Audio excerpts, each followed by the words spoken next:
Ever wonder how to bring back the days of web-based Java games and verify your own creations on Ubuntu? Let's dive into getting the Appletviewer up and running. Step by step. First things first, you need a Java Development Kit, or JDK, installed on your Ubuntu machine. If you don't have one, you'll need to get that ready before proceeding. This tool is essential. Open up your terminal application. You can usually find it by searching in your application menu. Once open, it's command line time.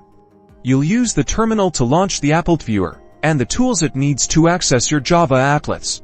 Check that Java is properly installed by typing a specific command and pressing enter. This will help confirm you are ready to proceed. If you get a version response, you're good. Now, the magic: make sure you have a basic Java applet already written, compiled, and available. You'll also want an HTML file. This HTML file should contain the correct tags to call your applet and is required for Appletviewer to work. It will reference the class file created when you compiled the Java source code.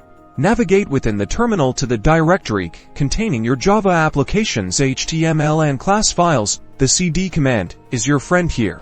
If you can see the source code and the compiled class files in the location you selected, great. Type the command to launch Appletviewer along with the path of the HTML file that references your newly compiled applet, and then press enter. This action opens the viewer. If all went well, you should now see the Appletviewer window displaying your Java applet.